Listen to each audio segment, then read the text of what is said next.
स्वागत है आपका यस न्यूज कर्नाटक एक्सप्रेस में। मैं आपके साथ सुफियान।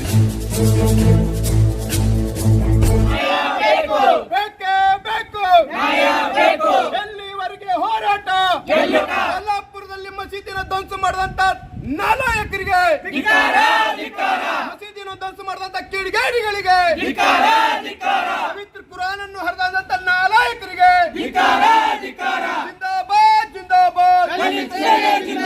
ಜಿಂದಾಬಾದ್ ಜಿಂದಾಬಾದ್ ಭ್ರಷ್ಟ ಕೇಂದ್ರ ಸರ್ಕಾರಕ್ಕೆ, ಮನುವಾದಿ ಬಿಜೆಪಿ ಸರ್ಕಾರಕ್ಕೆ, ಮುಸ್ಲಿಂ ವಿರೋಧಿ ನರೇಂದ್ರ ಮೋದಿ ಸರ್ಕಾರಕ್ಕೆ, ಮುಸ್ಲಿಂ ವಿರೋಧಿ ನರೇಂದ್ರ ಮೋದಿ ಸರ್ಕಾರಕ್ಕೆ ಬೇಕೇ ಬೇಕು, ಬೇಕೇ ಬೇಕು, ಜಿಂದಾಬಾದ್ ಜಿಂದಾಬಾದ್ ಜಿಂದಾಬಾದ್ ಜಿಂದಾಬಾದ್ ಬೇಕೇ ಬೇಕು, ಬೇಕೇ ಬೇಕು, ಎಲ್ಲಿವರೆಗೆ ಹೋರಾಟ?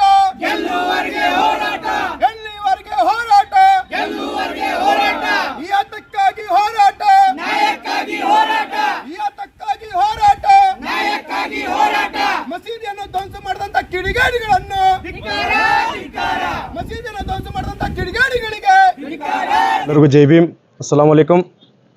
ಏನು ಮಹಾರಾಷ್ಟ್ರ ರಾಜ್ಯದ ಕೋಲ್ಹಾಪುರ ಜಿಲ್ಲೆಯ ವಿಶಾಲಗಢದಲ್ಲಿ ಆಗ್ತಂಥ ಘಟನೆಯನ್ನು ಖಂಡಿಸಿ ಇವತ್ತು ನಾವು ದಲಿತ ಸೇನೆ ವಿಜಯಪುರ ಜಿಲ್ಲಾ ಸಮಿತಿ ವತಿಯಿಂದ ಇವತ್ತು ಪ್ರತಿಭಟನೆಯನ್ನು ಹಮ್ಮಿಕೊಂಡಿದ್ದೀವಿ.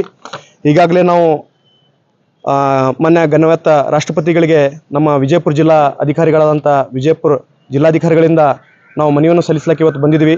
ನಮ್ಮ ಮುಖ್ಯ ಬೇಡಿಕೆ ಇವತ್ತು ಏನು ಘಟನೆಯನ್ನು ಮಾಡಿದಂಥ ಕಿಡಿಗೇಡಿಗಳನ್ನು ಕೂಡಲೇ ಬಂಧಿಸಿ ಇವತ್ತು ರಾಜ್ಯದಿಂದ ಆಗಲಿ ದೇಶದಿಂದ ಆಗಲಿ ಗಡೀಪಾರು ಮಾಡಬೇಕು. ಅವರಿಗೆ ಸೂಕ್ತ ಕಠಿಣ ಕಾನೂನು ಕ್ರಮಕ್ಕೆ ಒಳಪಡಿಸಬೇಕು. ಆಮೇಲೆ ಅವರ ಆಸ್ತಿಗಳನ್ನು ಮುಟ್ಟುಗೋಲು ಮಾಡಬೇಕಂತ ನಾವು ಇವತ್ತು ಸರ್ಕಾರಕ್ಕೆ ಒತ್ತಾಯ ಮಾಡ್ತಿದ್ವಿ. ಇವತ್ತು BJP ಸರ್ಕಾರದಲ್ಲಿ ಇವತ್ತು ಕೇವಲ ದಲಿತ ಮತ್ತು ಮುಸಲ್ಮಾನರು ಮತ್ತು ಹಿಂದುಳಿದವರ ಮೇಲೆ ಟಾರ್ಗೆಟ್ ಮಾಡಿ ಇವತ್ತು ದಿನೇ ವಿವಿಧ ರೀತಿಯ ದೌರ್ಜನ್ಯಗಳಾಗ್ತಾ ಇದ್ದೇವೆ. ಇವತ್ತು ನಾವು ಹಿಂದಿನ BJP ಸರ್ಕಾರದಲ್ಲಿ ನಮ್ಮ ಕರ್ನಾಟಕ ರಾಜ್ಯದಲ್ಲಿ ಅನೇಕ ಸಮಸ್ಯೆಗಳನ್ನು ಅನುಭವಿಸಿದ್ದೀವಿ. ಹಿಜಾಬ್ ಸಮಸ್ಯೆ ಆಗಿರ್ಬೋದು, ಹಲಾಲ್ ಸಮಸ್ಯೆ ಆಗಿರ್ಬೋದು, ಆಮೇಲೆ ಜಾತ್ರೆಗಳ ನಿಷೇಧ ಆಗಿರ್ಬೋದು. ಇವತ್ತು ಅನೇಕ ಸಮಸ್ಯೆಗಳನ್ನು ಇವತ್ತು ನಾವು ಕೇವಲ BJP ಸರ್ಕಾರದಲ್ಲಿ ಮಾತ್ರ ಇವತ್ತು ನಾವು ಇದನ್ನು ಅನುಭವಿಸ್ತಾ ಇದ್ದೀವಿ. ಹಾಗಾಗಿ ಇವತ್ತು ಕೂಡಲೇ ಮಹಾರಾಷ್ಟ್ರ ಸರ್ಕಾರ ಹಾಗೂ ಪೊಲೀಸ್ ಇಲಾಖೆ ಏನು ಕೃತ್ಯ ಮಾಡಿದಂಥ ಕಿಡಿಗೇಡಿಗಳನ್ನು ತಾವು ಬಂಧಿಸದೇ ಇದ್ದಲ್ಲಿ ಮುಂಬರ್ತಕ್ಕ ದಿನಗಳಲ್ಲಿ ನಾವು ದಲಿತ ಸೇನೆ ಕರ್ನಾಟಕದ ವತಿಯಿಂದ ಮಹಾರಾಷ್ಟ್ರಕ್ಕೂ ಒಳಗೆ ನುಗ್ಗಕ್ಕೂ ನಾವು ಹಿಂಜರಿಯೋದಿಲ್ಲ ಅಂತಕ್ಕಂಥ ಮಾತನ್ನು ಹೇಳ್ತಾ ಇದ್ದೀನಿ ನಾನು. ಇವತ್ತು ಏನಿಲ್ಲ ಸರ್, ನಾವು ಜಿಲ್ಲಾಧಿಕಾರಿಗಳಿಂದ ಮಾನ್ಯ ರಾಷ್ಟ್ರಪತಿಗಳಿಗೆ ನಾವು ಇವತ್ತು ಮನವಿಯನ್ನು ಸಲ್ಲಿಸ್ತಾ ಇದ್ದೀವಿ. ಕೋಲ್ಹಾಪುರ ಜಿಲ್ಲೆಯ ಒಂದು ಗಜಿಬಾದ್ ಅಂತ ಹೇಳಿ ಒಂದು ಸಣ್ಣ ಗ್ರಾಮ ಇದೆ. ಆ ಗ್ರಾಮದಲ್ಲಿ ಆಗ್ತಕ್ಕಂಥ ಇದು ಹೀನ ಕೃತ್ಯ. ಈ ಕೃತ್ಯವನ್ನು ನಾವು ಯಾವ ಮನಕುಲವು ಸಹಿಸಲಾರದಂಥ ಘಟನೆ. ಯಾಕಂದರೆ ಕೇವಲ ಅವರು ಮಸೀದಿಯನ್ನು ಅಷ್ಟೇ ಹೊಡೆದಿಲ್ಲ, ಮಸೀದಿ ಹೊಡೆಯೋದ್ರ ಜೊತೆಗೆ ಒಳಗಿರ್ತಂಥ ಧಾರ್ಮಿಕ ನಮ್ಮ ಪವಿತ್ರ ಕುರಾನನ್ನು ಹರಿದಾಕಿದ್ದಾರೆ, ಜಾನಮಾಜ್ಗಳನ್ನು ಹರಿದಾಕಿದ್ದಾರೆ. ಅಷ್ಟೇ ಅಲ್ಲದೆ ಮಸೀದಿಯ ಪಕ್ಕದಲ್ಲಿ ಇರ್ತಕ್ಕಂಥ ಸಾರ್ವಜನಿಕ ವಲಯ, ಅಲ್ಲಿ ಕೇವಲ ಮುಸಲ್ಮಾನರು ಅಷ್ಟೇ ಇಲ್ಲ, ಎಲ್ಲ ಜಾತಿ ಜನಾಂಗದ ವರ್ಗದವರು ಅದಾರ. ಅಂಥವ್ರ ಮನೆಗಳಿಗೆ ಒಳಗೆ ನುಗ್ಗಿ ಕಳ್ಳತನ ಮಾಡಿದ್ದಾರೆ, ಹಣ ಲೂಟಿ ಮಾಡಿದ್ದಾರೆ, ಬಂಗಾರ ಕಳು ಮಾಡಿದ್ದಾರೆ, ಮಹಿಳೆಯರನ್ನು ಲೆಕ್ಕಿಸದೆ, ಮಕ್ಕಳನ್ನು ಲೆಕ್ಕಿಸದೆ ಅವ್ರ ಮೇಲೆ ಹಲ್ಲೆ ಮಾಡಿದ್ದಾರೆ. ಇವು ಏನು ಹಿಂದೂ ಭಯೋತ್ಪಾದಕ ಅಂತ ನಾವು ಹೇಳ್ತೀವಿ. ಇವರನ್ನ ಟೆರರಿಸ್ಟ್ ಅಂತ ಹೇಳ್ತೀವಿ. ಏನು ಆತಂಕವಾದಿ ಕೃತ್ಯಗಳನ್ನ ಮಾಡ್ತಾರಲ್ಲ, ಇವರು ಆತಂಕವಾದಿಗಳು. ಇವ್ರು ಯಾರು ನಮ್ಮ ಭಾರತ ದೇಶದವರಲ್ಲ. ಇವರು ಭಾರತ ನಾಗರಿಕರ ಆಗ್ಲಿಕ್ಕೆ ಸಾಧ್ಯ ಇಲ್ಲ. ಇವರು ಆತಂಕವಾದಿಗಳು. ಇವತ್ತು ಮಹಾರಾಷ್ಟ್ರ ಸರ್ಕಾರ ಮತ್ತು ಮಹಾರಾಷ್ಟ್ರ ಪೊಲೀಸ್ ಇಲಾಖೆ ಮೌನವಾಗಿರೋದ್ರಿಂದ ಇದರ ಹಿನ್ನೆಲೆ ಒಂದು ರಾಜಕೀಯ ಷಡ್ಯಂತ್ರ ಇದೆ, ಹಿಂದೆ ದೊಡ್ಡ ರಾಜಕೀಯ ಕೈವಾಡಿದೆ. ಹಾಗಾಗಿ ಇವತ್ತು ನಾವು ಮಹಾರಾಷ್ಟ್ರ ಪೊಲೀಸ್ ಇಲಾಖೆಗೂ ಇವತ್ತು ದಲಿತ ಸೇನೆ ವತಿಯಿಂದ ಎಚ್ಚರಿಕೆ ಕೊಡ್ತೀವಿ. ಇಮಿಡಿಯೇಟ್ಲಿ ತಮ್ಮ ಕೆಲಸ ಏನು ಕಾನೂನು ಮತ್ತು ಸುವ್ಯವಸ್ಥೆಯನ್ನು ಕಾಪಾಡಿಸಬೇಕು, ಆ ಕೆಲಸವನ್ನು ತಾವು ಮಾಡಬೇಕು. ಒಂದು ವೇಳೆ ಮಾಡಿಲ್ಲ ಅಂದ್ರೆ ಇದಕ್ಕೆ ನಾವು ತಕ್ಕ ಉತ್ತರ ನಾವು ಕೊಡ್ತೀವಿ. MA ಸಿಂಧಿಗಾರ್, ದಲಿತ ಸೇನೆ ರಾಜ್ಯ ಉಪಾಧ್ಯಕ್ಷ.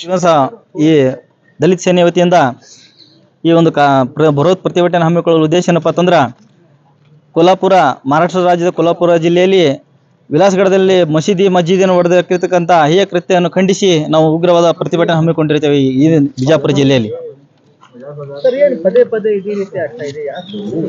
ಇದು ಪದೇ ಪದೇ ಯಾಕಾಗುತ್ತಪ್ಪ ಅಂತಂದ್ರೆ, ಸರ್ಕಾರವನ್ನು ಇಂಥ ಕ್ರಮಗಳನ್ನು ಎಚ್ಚರಿಕೆಯಿಂದ ವಹಿಸ್ಕೊಳ್ತಾ ಇಲ್ಲ. ಸೀರಿಯಸ್ ಆಗಿ ಇಂಥ ಆಕ್ಷನ್ಗಳನ್ನು ತೋದ್ರೆ ಪದೇ ಇಂಥ ಹೇಯ ಕೃತ್ಯಗಳನ್ನು ಎಸಗ್ತಾ ಇರಲಿಲ್ಲ. ಸಪೋರ್ಟ್ ಮಾಡ್ತಾರಂತ ಅನಿಸ್ತಾ ನಮ್ಮ ಅನಿಸಿಕೆ.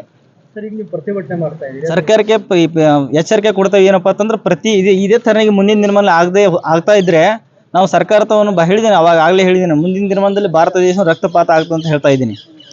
ಇದು ದಲಿತರು ಮತ್ತು ಮುಸ್ಲಿಂ ಒಂದ್ ಅದರ ಅಂತ ಹೇಳಿ ಈ ಸಂದೇಶ ಹೇಳಕ್ ಇಷ್ಟಪಡ್ತಾ ಇದ್ದೀನಿ.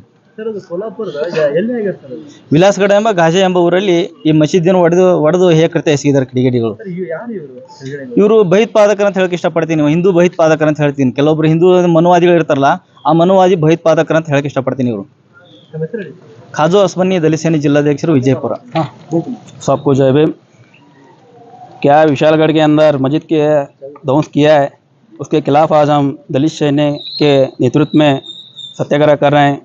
अन्ना हनुमंत अलसंगी के नेतृत्व में और हमारे महबूब शिंदीकर राज्य उपाध्यक्ष और काजू असमानी उनके नेतृत्व में आज हम बीजापुर के नगर से जो ये काम किया है उनको गड़ी पार करना है और इनको कठिन सजा देना चाहते हैं। हम दलित सेना से सरकार को आग्रह करते हैं। कुमार संकट, दलित सेना नगर। वालेकुम नमस्ते, सबको जय भीम।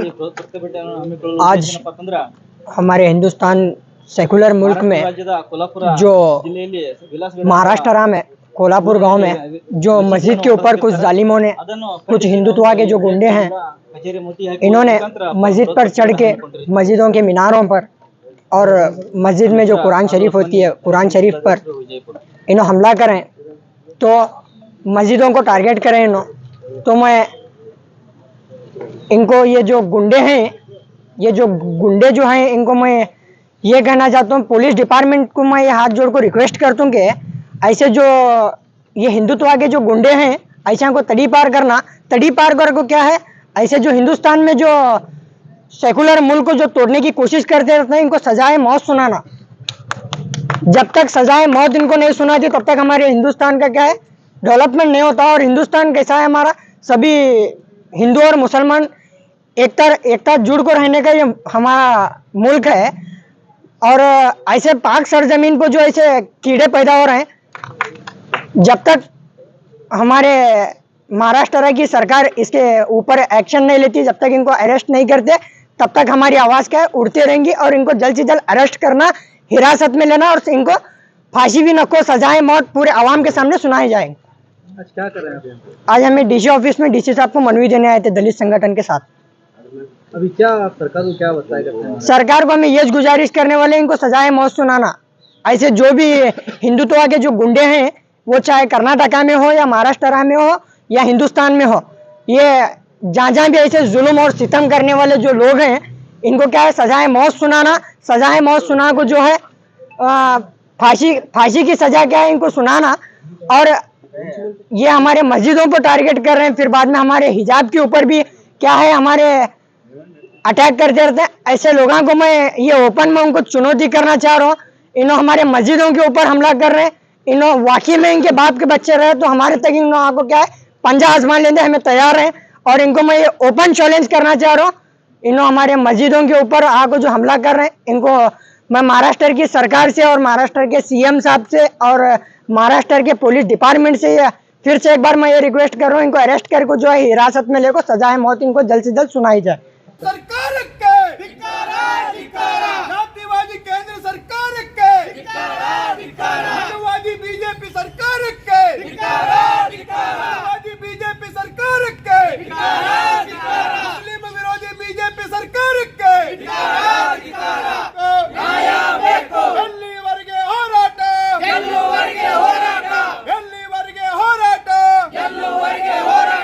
ಯಾತಕ್ಕಾಗಿ ಹೋರಾಟ ಯಾತಕ್ಕಾಗಿ ಹೋರಾಟ जिंदाबाद जिंदाबाद जिंदाबाद जिंदाबाद दलित सेने ಹೋರಾಟಕ್ಕೆ दलित सेने ಹೋರಾಟಕ್ಕೆ ಯಾತಕ್ಕಾಗಿ ಹೋರಾಟ ಕೊಲ್ಲಾಪುರದಲ್ಲಿ ಮಸೀದಿನ ಧ್ವಂಸ ಮಾಡಿದಂತ ನಾಲಾಯಕರಿಗೆ, ಮಸೀದಿನ ಧ್ವಂಸ ಮಾಡಿದಂತ ಕಿಡಿಗೇಡಿಗಳಿಗೆ, ಪವಿತ್ರ ಕುರಾನ್ ಅನ್ನು ಹರಿದಂತ ನಾಲಾಯಕರಿಗೆ जिंदाबाद जिंदाबाद जिंदाबाद जिंदाबाद भ्रष्ट केंद्र सरकारಕ್ಕೆ, मनुवादी बीजेपी सरकारಕ್ಕೆ, मुस्लिम विरोधी नरेंद्र मोदी सरकारಕ್ಕೆ, मुस्लिम विरोधी नरेंद्र मोदी सरकारಕ್ಕೆ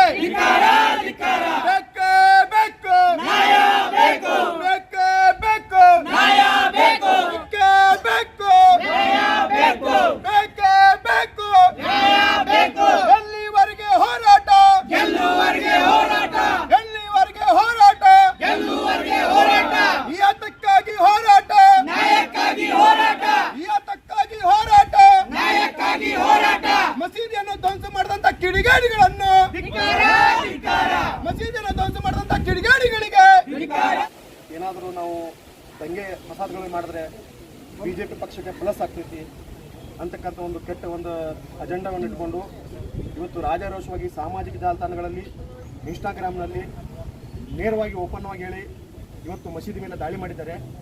ಹಾಗಾಗಿ ಇವತ್ತು ಮಹಾರಾಷ್ಟ್ರ ಸರ್ಕಾರ ಮತ್ತು ಪೊಲೀಸ್ ಇಲಾಖೆ ಕಾನೂನು ಮತ್ತು ಸುವ್ಯವಸ್ಥೆ ಕಾಪಾಡುವಲ್ಲಿ ಸಂಪೂರ್ಣವಾಗಿ ವಿಫಲಾಗಿದೆ. ಆಮೇಲೆ ಏನು ಕೃತ್ಯ ಎಸಗಿದ್ದಾರೆ ಕಿಡಿಗೇಡಿಗಳು ಅಂಥವ್ರನ್ನು ಬಂಧಿಸುವಲ್ಲಿ ಇವತ್ತು ಪೊಲೀಸ್ ಇಲಾಖೆ ವಿಳಂಬ ತೋರಿಸ್ತಾ ಇದೆ. ಯಾಕೆ ವಿಳಂಬ ತೋರಿಸ್ತಾ ಇದ್ದಾರೆ, ಆಮೇಲೆ ಇದರ ಹಿಂದೆ ಕಾಣದ ಕೈಗಳು ಯಾರ್ಯಾರು ಅಂತಕ್ಕಂಥ ಕಂಡುಹಿಡಿಯುವಲ್ಲಿ ನಾವಿವತ್ತು ಬೇರೆ ಪೊಲೀಸ್ ಇಲಾಖೆ ಬಿಟ್ಟು ಬೇರೆ ಇಲಾಖೆಗೆ ನೇಮಕ ಮಾಡಬೇಕಂತೇಳಿ ಇವತ್ತು ಮಾನ್ಯ ಘನವೆತ್ತ ರಾಷ್ಟ್ರಪತಿಗಳಿಗೆ ತಮ್ಮ ವಿಜಯಪುರ ಜಿಲ್ಲಾಧಿಕಾರಿಗಳಾದ ಮುಖಾಂತರ ಇವತ್ತು ನಾವು ದಲಿತ ಸೇನೆ ವತಿಯಿಂದ ಮನವಿಯನ್ನು ಸಲ್ಲಿಸ್ತಾ ಇದ್ದೀವಿ. ತಾವು ಈ ಮನವಿಯನ್ನು ನಮ್ಮ ಸ್ವೀಕರಿಸಿ ಮಾಡುತ್ತಾ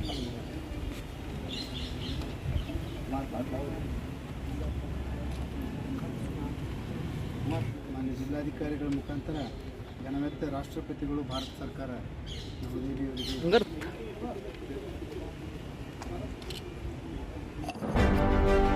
ಯಾವುದೇ ಹೊಸ ಸುದ್ದಿಯನ್ನ ನೋಡಲು ನಮ್ಮ ಎಸ್ ನ್ಯೂಸ್ ಕರ್ನಾಟಕ ಎಕ್ಸ್‌ಪ್ರೆಸ್ ನ ನೋಡ್ತಾ ಇರಿ. ಹಾಗೆ ನಮ್ಮ ಚಾನೆಲ್ ನ ಸಬ್ಸ್ಕ್ರೈಬ್ ಮಾಡಿ, ಬಾಜು ಇರುವ ಬೆಲ್ ಐಕಾನ್ ಅನ್ನ ಕ್ಲಿಕ್ ಮಾಡಿ. ಹಾಗೆ ನಮ್ಮ ಚಾನೆಲ್ ನ ಲೈಕ್ ಮಾಡಿ, ಶೇರ್ ಮಾಡಿ. ನಮ್ಮ ನಡೆ ಸತ್ಯದ ಕಡೆ.